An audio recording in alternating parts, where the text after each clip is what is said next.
सुनो, कल बताए थे भुजाओं के आधार पर त्रिभुज के प्रकार और कोण के आधार पर त्रिभुज के प्रकार नहीं, भुजाओं के आधार पर त्रिभुज के प्रकार, कोणों के आधार पर त्रिभुज के प्रकार, ये सब बताए थे।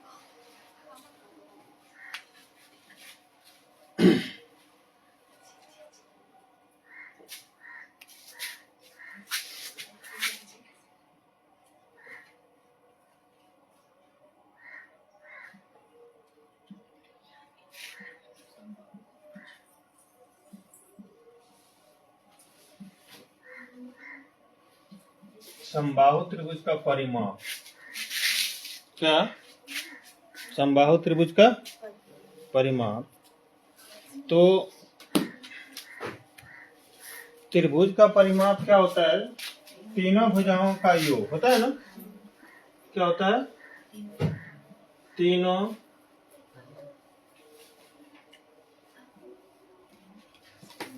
भुजाओं का योग, भुजाओं का योग होता है ना। तो मान लो एक भुजा कितना है? ए, दूसरी भुजा, जब समबाहु तो तीनों भुजा बराबर होगा ना। समबाहु त्रिभुज है ए बी सी, ये भुजा ए मान लिए, तो तीनों भुजा जब बराबर है तो ये भी ए, ये भी ए होगा। दूसरा भुजा ए, तीसरी भुजा ए, मिला के कितना हुआ? 3a। तो समबाहु त्रिभुज का परिमाप क्या हो जाएगा? 3 गुनी 1 भुजा।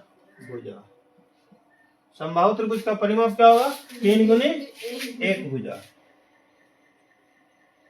अगर बोलेगा समबाहु त्रिभुज की एक भुजा बराबर क्या हो जाएगा? तो देखिए, समबाहु त्रिभुज की एक भुजा अगर निकालेंगे तो एक भुजा को रहने दो, 3 को उधर ले जाएंगे। 3 कौन चीज में है? गुना में। उधर जाएगा तो क्या होगा? भाग में। तो यहाँ क्या हो जाएगा? परिमाप बट्टे 3। परिमाप बट्टे 3।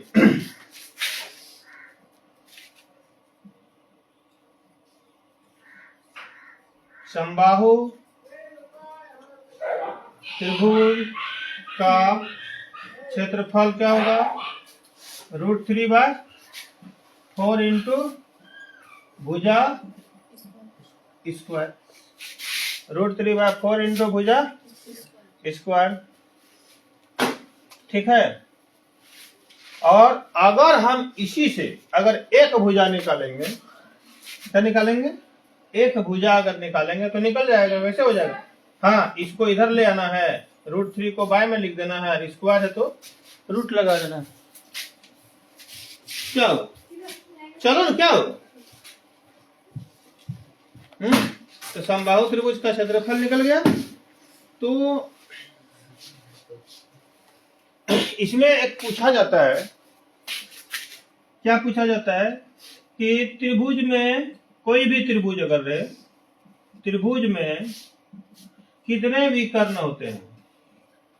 कितने विकर्ण होते हैं? कितने विकर्ण होते हैं? आंसर कितना होगा? कोई किसी को पता है? त्रिभुज में कितने विकर्ण होते हैं?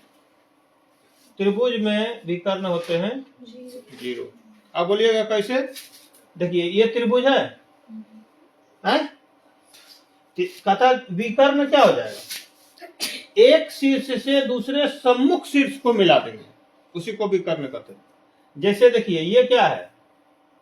मान लो चतुर्भुज है, चतुर्भुज है, आयत नहीं, क्योंकि इसकी भुजा के बारे में तो कुछ जानकारी नहीं है। तो ये देखिए त्रिभुज हो गया ए बी सी, ये चतुर्भुज हो गया ए बी सी डी, ठीक है। इसमें देखिए बी है ना, बी के सीधा सीधी कहाँ है डी, तो बी और डी क्या हो जाएगा, एक विकर्ण। ए से मिला देंगे क्या मिलेगा सी में, तो इसमें क्या को विकर्ण होगा, दो को, इसमें क्या को विकर्ण होगा। क्या किए हम, सम्मुख शीर्ष को मिलाए कि नहीं, तो इसका सम्मुख शीर्ष इधर होना चाहिए, इधर है क्या नहीं, तो किधर है, यहाँ होगा, तो यहाँ से यहाँ मिलाएंगे तो ये शीर्ष क्या विकर्ण होगा, ये तो भुजा है, इसलिए त्रिभुज में कितने विकर्ण होंगे, 0, और चतुर्भुज में 2 विकर्ण होंगे, ठीक है। ये इंपॉर्टेंट है, हम कौन सी बोले एकदम शुरू से बता रहे हैं, ये सब लिखो और लिख के रखना है कि नहीं, कॉपी में रखना है।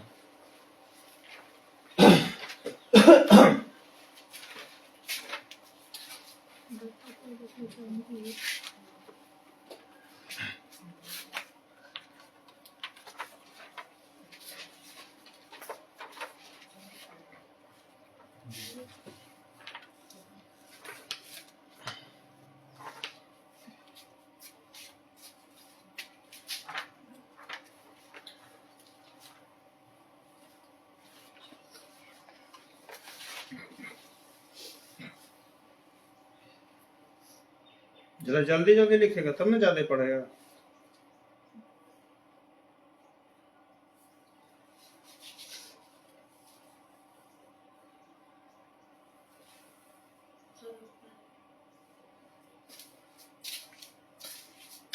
के मांगा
हो गया, मिटा दें, हैं मिटा दें।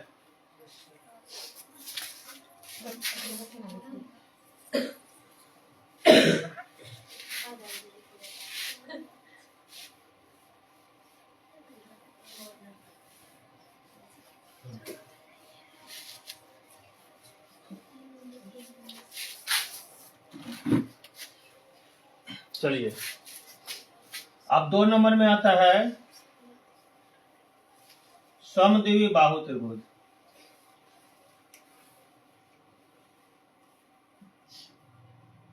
समद्विबाहु बाहु त्रिभुज। समद्विबाहु बाहु त्रिभुज कैसे होता है? जिसका 2 गो भुजा समान हो। नहीं, ये भुजा समान है, एक बार काट दिए, इसका मतलब जो जो एक बार काटा वो दोनों भुजा समान है। तो इस त्रिभुज में 2 गो भुजा समान है तो इसको समद्विबाहु त्रिभुज कहेंगे। तो इसका परिमाप क्या होगा? इसका परिमाप क्या होगा? 2 गुनी समान भुजा जोड़ तीसरी भुजा,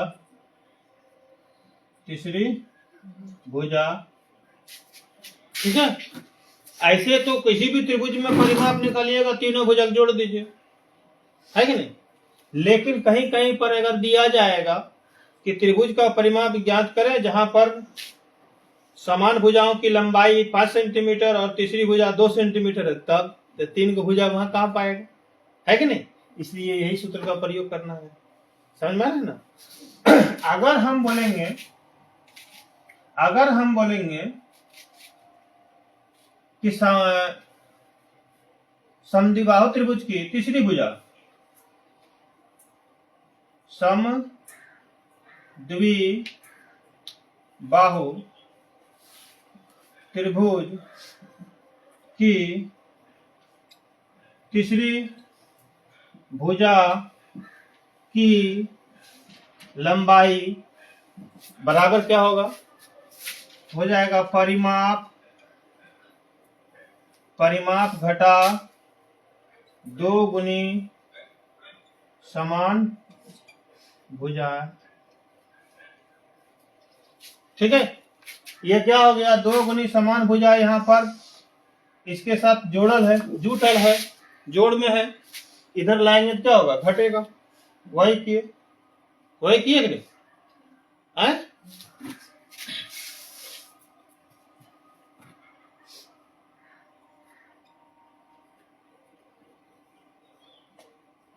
किसी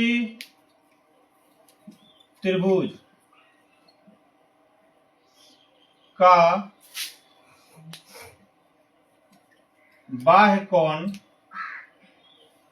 क्या होगा? अंतः कोणों का योग। अंतः कोणों का योग। अंतः कोणों का योग समझ में नहीं आया? देखिए, ए बी सी, यहां ले लीजिए डी, यहाँ एक्स होगा, यहाँ अगर 30 डिग्री है और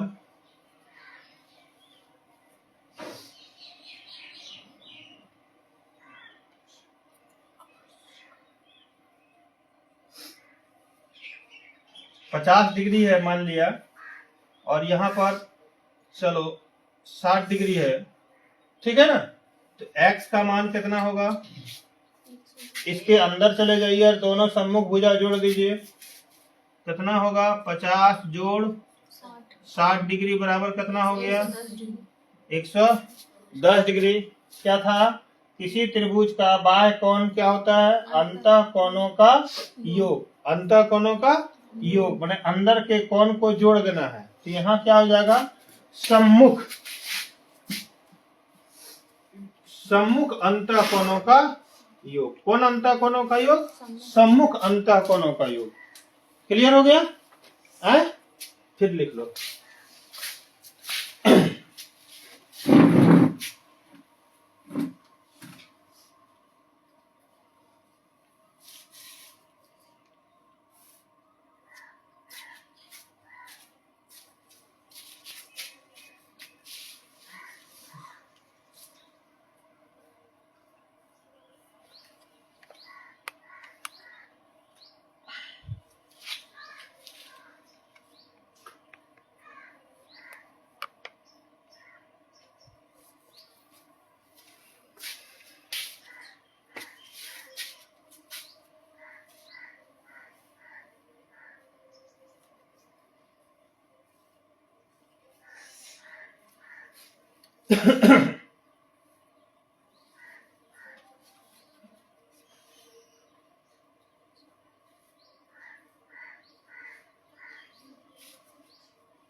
एकदम कल से जो बता रहे हैं, इसको एक कॉपी रखो, घर में जाके उतार के रख, ठीक है। यही सब होता है कि अगर आप यही सब नहीं जानोगे ना तो कहां से बनेगा। जब नियम कानून नहीं जानेंगे, नियम वगैरह नहीं जानेंगे तो नहीं बनाने सकोगे ना। इसलिए इसको उतार उतार के रखिए और पढ़ते रहना है।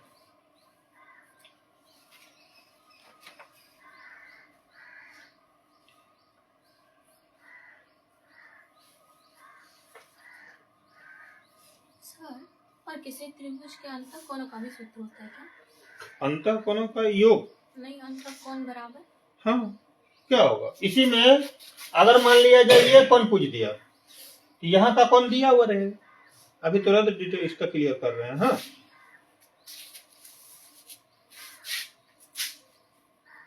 अभी हम तुरंत क्लियर कर रहे हैं। क्षेत्रमिति का ये चैप्टर का जो है ना, रेखा गणित का, कम से कम नहीं तो 15 दिन चलना होगा। एकदम स्टार्ट से लगातार मैथ चलना होगा 15 दिन। एकदम स्टार्ट से बिंदु से लेकर के पूरा खत्म करने के लिए 15 से 1 महीना तक लगेगा। एकदम शुरू से ही करोगे तो जितना है ना 10वां क्लास तक में जितना आएगा रेखा गणित तक में सब खत्म हो जाएगा। अब रोज 1 महीना तक अगर पढ़ोगे तो सोचिए बाद बाकी सब्जेक्ट कहाँ जाएगा।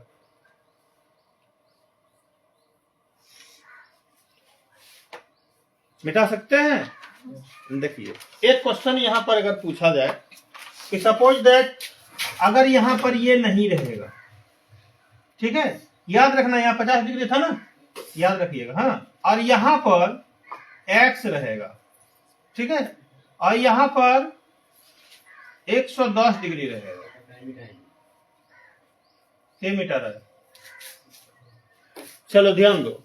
अब इसमें कहा जाएगा कि x का मान निकालिए, ठीक है, x का मान निकालिए, यही क्वेश्चन है। तो ऐसी स्थिति पर हम वही सूत्र लगाएंगे, क्या, त्रिभुज के बाह्य कोण बराबर सम्मुख अंतःकोणों का योग। तो बाह्य कोण कितना हो गया 110 और सम्मुख अंतःकोण क्या होगा x प्लस 60 डिग्री होगा।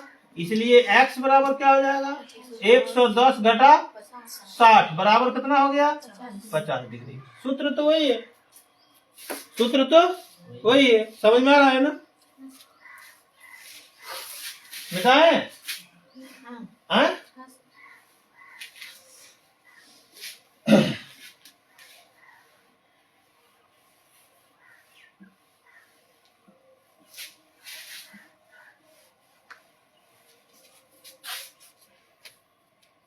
देखिए अब आ जाइए क्या, विषम बाहु त्रिभुज। विषम बाहु त्रिभुज, तो विषम बाहु त्रिभुज का परिमाप क्या होगा, तीनों भुजाओं का योग, तीनों भुजाओं का योग, ठीक है। अगर इसमें पूछ देगा 2 भुजा दिया रहेगा, तीसरा भुजा क्या होगा, तो वही होगा परिमाप। यही तो सूत्र लगाना है, जिसमें से मान लिया 2 भुजा दिया रहेगा, सपोज दैट 36 है, तीनों भुजाओं का योग 36 सेंटीमीटर। एक भुजा मान के चलिए 12 है, दूसरा भुजा प्लस दे देंगे, तीनों भुजाओं का योग प्लस 18 है, और तीसरा भुजा निकालना है तो x दे देंगे, ठीक है। इसलिए x बराबर क्या हो जाएगा, 36 घटा ये दोनों जोड़ दीजिए, कितना हुआ 30, बराबर कितना होगा 6 सेंटीमीटर। तीसरा भुजा निकल गया, क्या हो जाएगा ना। क्षेत्रफल अगर कहा जाए, क्षेत्रफल अगर कहा जाए किसका किसका क्षेत्रफल, समबाहु त्रिभुज का क्षेत्रफल लिखवाए थे अभी हम, तुरंत लिख देते हैं। और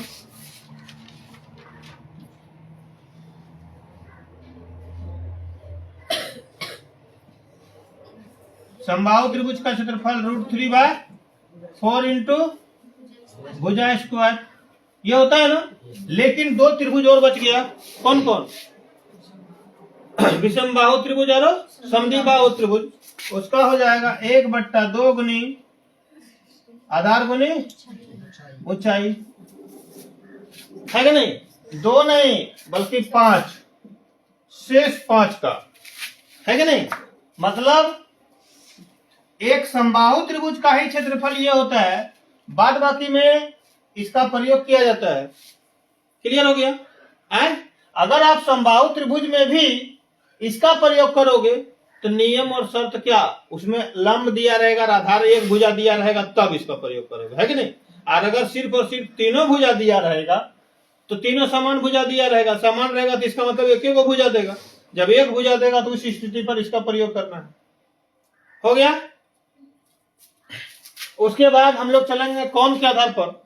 तो कोण के आधार पर त्रिभुज का परिमाप वही होगा, क्या होगा, तीनों भुजाओं का परिमाप, चाहे समकोण त्रिभुज हो, चाहे अधिक कोण त्रिभुज हो, चाहे न्यून कोण त्रिभुज हो, परिमाप वही होगा, क्या होगा, तीनों भुजाओं का योग। लेकिन क्षेत्रफल में थोड़ा प्रॉब्लम होता है कि नहीं।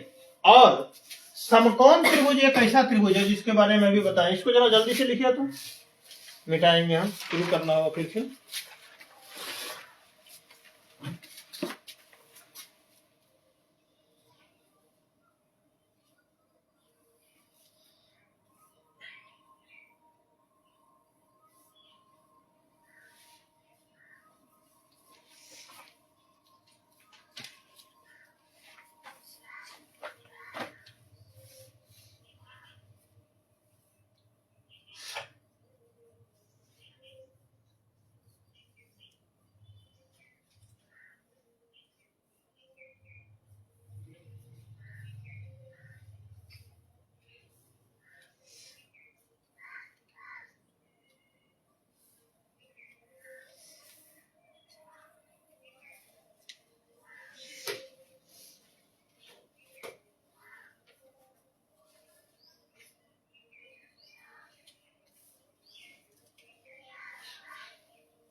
हो गया क्या।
चलिए देखिए, समकोण कोनों के आधार पर त्रिभुज के प्रकार क्या प्रकार होगा?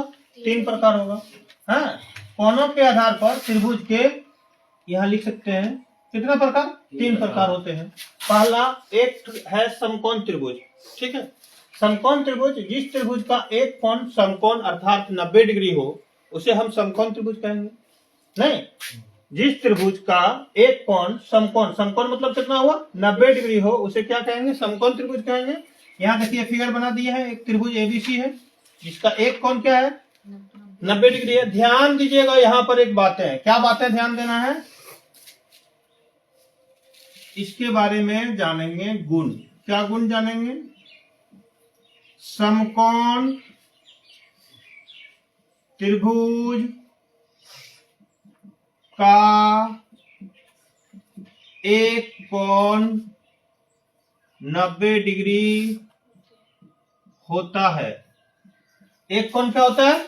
90 डिग्री होता है। कोई भी त्रिभुज के अंतः कोणों का योग कितना होगा? 180। कोई भी त्रिभुज का अंदर के कोणों का योग कितना होगा? 180। कोई भुजा के आधार पर 3 गो, कोण के आधार पर 3 गो, है कि नहीं? 6 का हुआ। 6 त्रिभुज में अंदर के कोणों का योग कितना होगा? 180 और बाहर के कोणों का योग कितना होगा? 360। ये लिखवा दिए, ये हो गया है। ठीक है, उसके बाद यहां पर ध्यान दीजिएगा, क्या समकोण त्रिभुज का एक कोण क्या होगा? 90 डिग्री 90 डिग्री होगा। उसके बाद दूसरा नियम है क्या?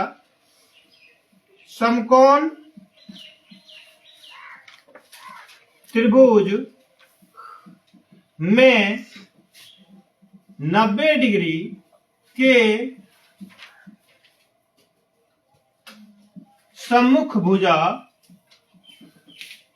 कर्ण होती है। कर्ण होती है। ध्यान दीजिएगा, समकोण त्रिभुज में 90 डिग्री के सम्मुख भुजा, इसका सम्मुख भुजा क्या है? एसी है। ये क्या होगी? कर्ण होगी। क्लियर हो गया? या समकोण त्रिभुज में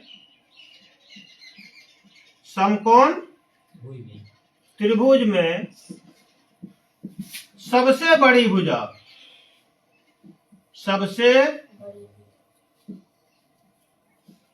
भुजा कर्ण होती है। कर्ण होती है। ध्यान दीजिएगा, ये त्रिभुज है, एक भुजा ए बी है, एक भुजा बी सी है, एक भुजा एसी है कि नहीं? यहाँ पर इसमें सबसे बड़ी कौन सी नजर आ रहा है?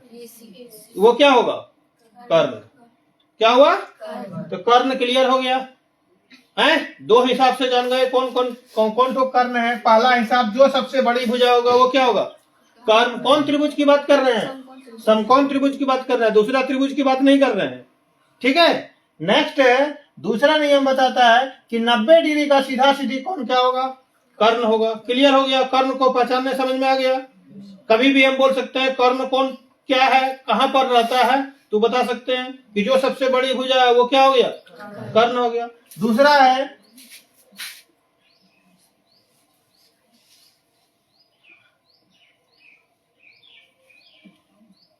समकोण त्रिभुज में खड़ी भुजा, खड़ी भुजा जिसको हम ऊर्ध्वाधर कहते हैं, ठीक है ना, ऊर्ध्वाधर भुजा, भुजा क्या होती है? लंब होती है, लंब होती है। अब बताइए, एक आदमी ऐसे है, एक आदमी ऐसे है, एक आदमी टेढ़ा है, तो ये देखिए ये भी खड़ा है लेकिन झुक के है कि नहीं? ये तो एकदम स्ट्रेट सीधा खड़ा है, तो ये तो झुक के है वो तो कर्ण हो गया, उसको तो हम अवलंबन नहीं बोलेंगे ना। लेकिन तब बच गया क्या? ये खड़ी भुजा है, इसको क्या बोलेंगे? लंब। तो समकोण त्रिभुज में 3 गो भुजा होती है, एक कर्ण, दूसरा और तीसरा क्या होगा? अब ये ऑटोमेटिक आधार हो गया, ये ऑटोमेटिक क्या हो गया? आधार हो गया। लेकिन अगर कहा जाए आधार क्या कौन होता है, तो हम क्या बोलेंगे? पहले इसको लिखिए,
हो गया? हम इसी को थोड़ा चेंज कर देते हैं, 3 नंबर है इसको 4 नंबर कर देते हैं। हाँ, जहां खड़ी भुजा है यहां हम क्या लिख सकते हैं? गिरी हुई। और ऊर्ध्वाधर भुजा को क्या कर देंगे?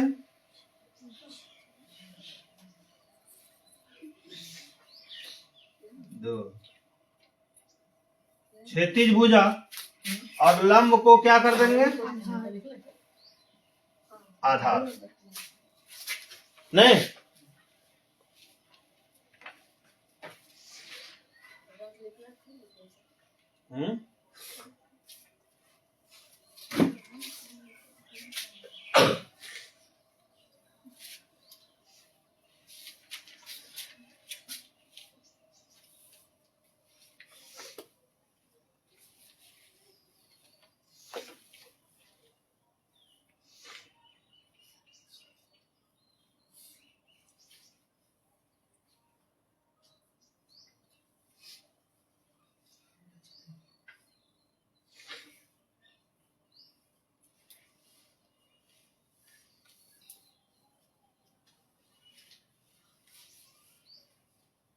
हो गया? समझ में आया? जितना बताया उतना अभी तक मैं जितना बता रहे हैं समझ में आ रहा है ना कि नहीं आ रहा है? आ रहा है। तो कौन वाला कर्ण है, कौन वाला आधार है, कौन वाला लंब है, ये तो क्लियर हो गया। क्लियर हुआ कि नहीं? मिटा दें तब? पूछना तो नहीं ना कुछ? पूछना है कुछ किसी चीज के बारे में, कोनो चीज के बारे में पूछना है क्या? किसी चीज के बारे में समझ में नहीं आ रहा है क्या? इसमें हम यही बताए लंब कौन ठो है, बता नहीं सकोगे कि नहीं? कौन ठो है? जो खड़ी भुजा है उसको लंब बोलेंगे। कर्ण कौन है? झुकी हुई भी नहीं, क्या बोलेंगे? सबसे बड़ी। समकोण त्रिभुज में सबसे बड़ी भुजा, यहाँ देखिए लिख दिए हैं, समकोण त्रिभुज में सबसे बड़ी भुजा क्या होती है? या समकोण त्रिभुज में 90 डिग्री के सम्मुख भुजा को कर्ण कहते हैं। किताब में अगर क्वेश्चन में अगर मान लिया जाए आ जाए कि कर्ण किसे कहते हैं, तो दोनों में से आप कुछ भी लिख सकते हैं। कौन सी लिख सकते हो कि समकोण त्रिभुज में 90 डिग्री या समकोण के सम्मुख भुजा क्या होती है? कर्ण होती है। या फिर लिख सकते हैं समकोण त्रिभुज में सबसे बड़ी भुजा कर्ण होती है। ठीक है। आधार किसे कहते हैं? तो क्षैतिज भुजा को आधार कहेंगे। लंब किसे कहते हैं? ऊर्ध्वाधर बने खड़ी भुजा को लंब कहेंगे। तो लंब, आधार और कर्ण, तीन चीज समझ में आया? आप कभी भी पहचान सकते हो। समकोण त्रिभुज छापेंगे तो किधरों कैसे भी छापेंगे तो बता नहीं सक जाओगे कौन लंब है, कौन आधार है, कौन कर्ण है। क्या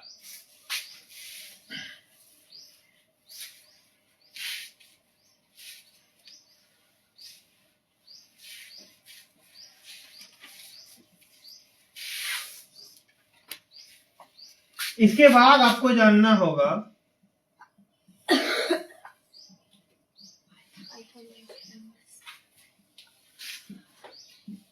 पाइथागोरस प्रमेय।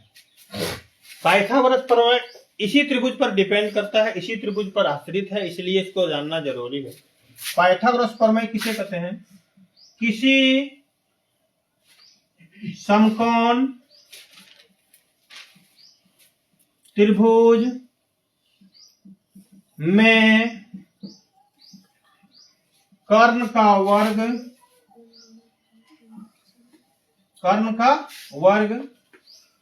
अन्य दो भुजाओं के वर्गों के योग के समान होते हैं। ठीक है। क्या बोलता है? किसी समकोण त्रिभुज में कर्ण का वर्ग, अर्थात किसी समकोण त्रिभुज में, किसी त्रिभुज में नहीं बोलना है, किसी समकोण त्रिभुज में कर्ण का वर्ग हो गया, कर्ण का वर्ग हो गया है। कर्ण का वर्ग अन्य दो भुजाओं के, तो अन्य में क्या बच गया? लंब बच गया, और क्या बच गया? आधार बच गया। अन्य दो भुजाओं के वर्गों के, इसका वर्ग कर दीजिए और आधार का भी वर्ग कर दीजिए, वर्गों के योग के बराबर होता है, योग के समान होते हैं। ये बराबर समान क्या बात हुआ? कर्ण का वर्ग अन्य दो भुजाओं के वर्गों के योग के समान होते हैं। क्लियर हो गया? समझ में आया? नहीं आया? ये समझ में आया? क्या? किसी समकोण त्रिभुज में कर्ण का वर्ग अन्य दो भुजाओं के वर्गों के योग के समान होते हैं। ये क्या हो गया? पाइथागोरस प्रमेय हो गया। नहीं, क्या हो गया? अगर बोलेगा पाइथागोरस प्रमेय का विलोम, पाइथागोरस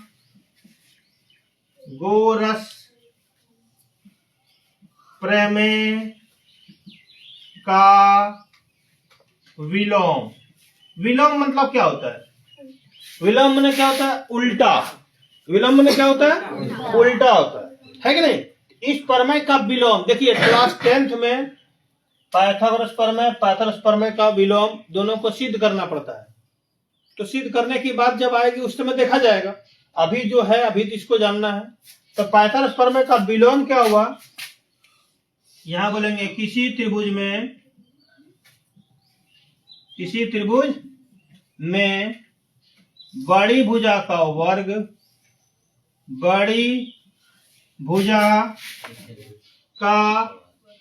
वर्ग अन्य दो भुजाओं के वर्गों के योग के समान हो तो वे एक समकोण त्रिभुज होते हैं। ध्यान दीजिएगा, यहां क्या बोला? किसी समकोण त्रिभुज में। पाइथागोरस प्रमेय क्या बोल रहा है? किसी समकोण त्रिभुज में कर्ण का वर्ग अन्य दो भुजाओं के वर्गों के योग के समान है। अब पाइथागोरस प्रमेय का विलोम क्या बताया कि देखिए सबसे बड़ी भुजा कर्ण बोले थे ना, तो यहाँ क्या बोला? किसी त्रिभुज में बड़ी भुजा का वर्ग आ गया, इसका मतलब कर्ण का वर्ग अन्य दो भुजाओं के वर्गों के योग के समान है, तो वह कौन त्रिभुज होगा? समकोण त्रिभुज होगा। यहाँ बोल रहा है समकोण त्रिभुज है तो कर्ण का वर्ग और उसके दोनों छोटी भुजाओं के वर्गों के योग के बराबर है। और यहाँ अगर कर्ण का वर्ग अन्य दो भुजाओं के वर्गों के योग के बराबर है, इसका मतलब वह एक समकोण त्रिभुज है। ये क्या हो गया? पाइथागोरस प्रमेय का विलोम। ये हो गया पाइथागोरस प्रमेय। ठीक है, तो यहाँ पहले दोनों लिख लीजिए जल्दी।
हुआ, लिखने हुआ। तो ये तो मिटा दें, मिटा दें।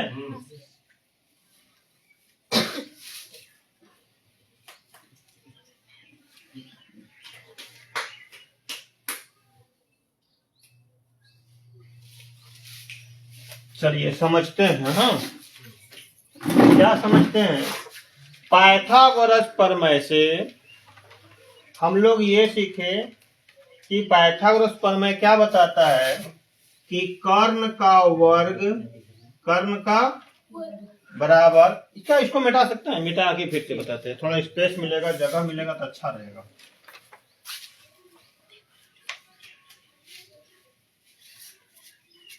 देखिए पाइथागोरस प्रमेय हमको क्या बताता है? कहता है कर्ण का वर्ग, कर्ण का लंब का वर्ग जोड़ आधार का वर्ग होता है। बताता है कि नहीं? ये बताया ना? है?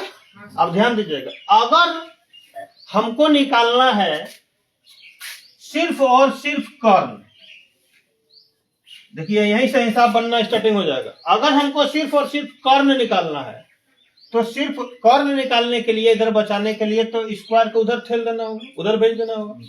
उधर जो ठेल देंगे तो क्या हो जाएगा? कर्ण बराबर क्या होगा? लंब का स्क्वायर जोड़ आधार का अंडर रूट। ठीक है, क्लियर हो गया? अगर हमको यहाँ लंब का स्क्वायर निकालना है, क्या निकालना है? लंब का स्क्वायर। तो लंब का स्क्वायर जब निकालेंगे ना तो क्या करेंगे? आधार को बोलेंगे इधर जाओ, हम अकेले रहेंगे रूम में, आप इधर जाइए, दूसरा रूम जाइए, तो ये चला जाएगा इधर वाला रूम। तो ये कौन चीज में? जोड़ में घटा, कौन चीज? इधर जाएगा तो क्या होगा? तो यहाँ क्या हो जाएगा? कर्ण का स्क्वायर घटा आधार का स्क्वायर होगा कि नहीं? अब बताइए, अगर यहाँ पर लंब का निकालना है, लंब का निकालना है तो क्या हो जाएगा? स्क्वायर उधर जाएगा, तो यहाँ क्या हो जाएगा? कर्ण का स्क्वायर घटा आधार का स्क्वायर का अंडर।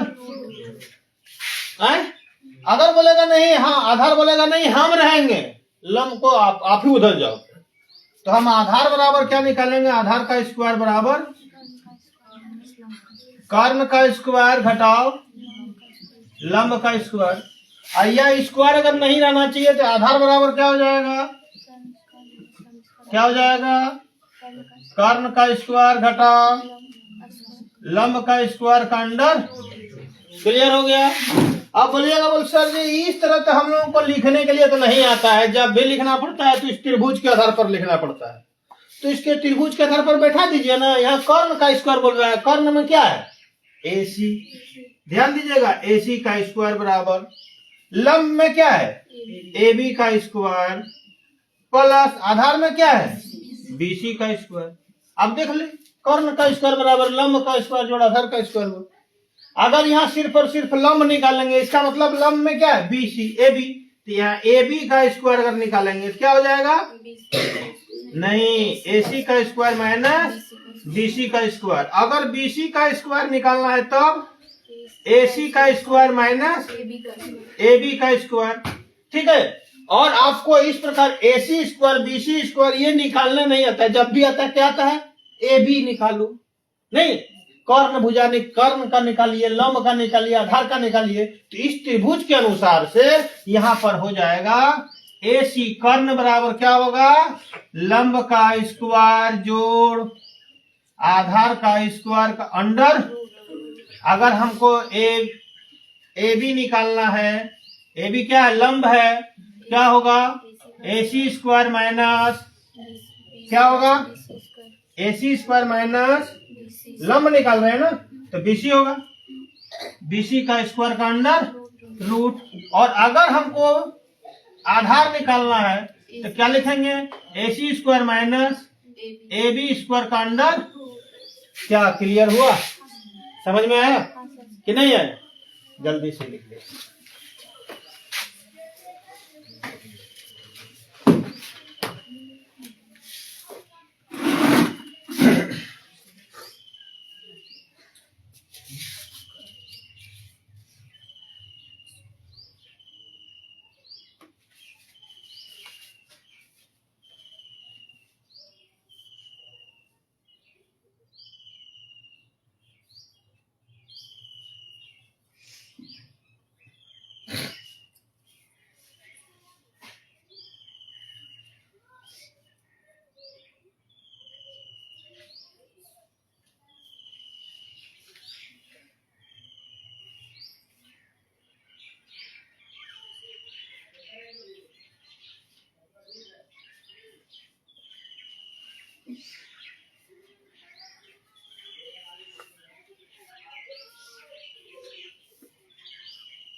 लिख ले, इधर तो मिटा सकते हो ऊपर में।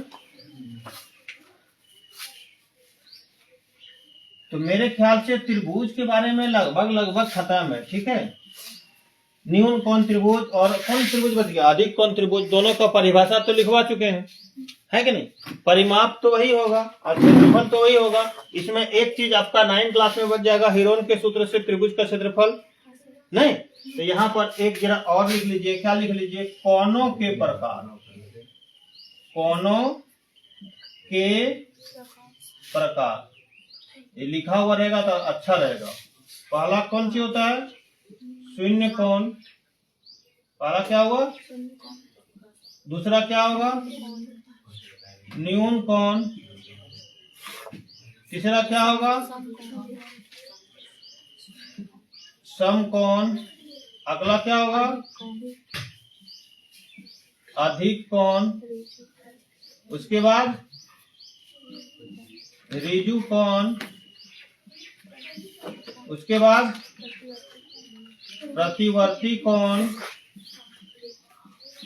उसके बाद संपूर्ण कोण।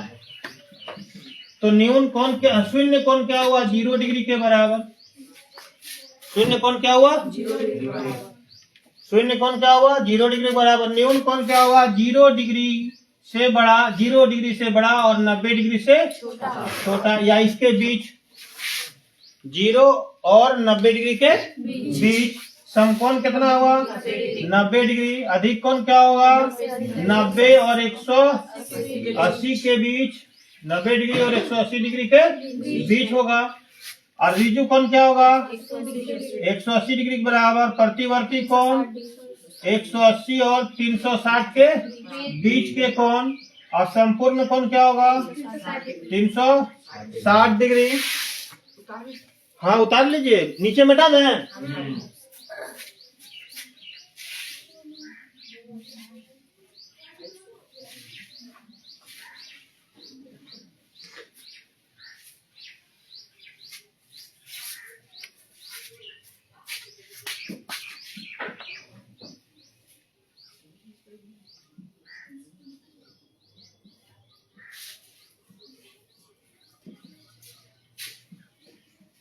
एस बराबर क्या लिखते थे, ए प्लस बी प्लस सी बाय 2, या एस मतलब क्या होता है, अर्ध परिमाप। अर्ध परिमाप किसका, त्रिभुज का अर्ध परिमाप क्या होता है, त्रिभुज का परिमाप क्या होता है, तीनों भुजाओं का योग, तीनों भुजाओं का योग बट्टे 2। आधा हो गया नहीं, परिमाप का आधा हो गया। और क्षेत्रफल क्या होगा, क्षेत्रफल क्या होगा, हीरोन के सूत्र से क्षेत्रफल S minus A, S minus B, S minus C under हो गया।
हाँ 1 मिनट रुकिएगा, 1 मिनट यही बोल रहे हैं। जो वीडियो से जिसको जिसको फायदा हो रहा है या मन लग रहा है तो कृपया कर इस वीकली चैलेंज को पूरा करने के लिए स्टार भेज दीजिए। स्टार का बहुत जरूरी है, नहीं तो क्या होगा, चैनल बंद हो जाएगा, क्या होगा कोई जान भाई। अगर सुन रहे हैं तो भेज दीजिएगा, कृपया कीजिएगा, कृपया। ठीक है, ठीक है, तब बंद करते हैं।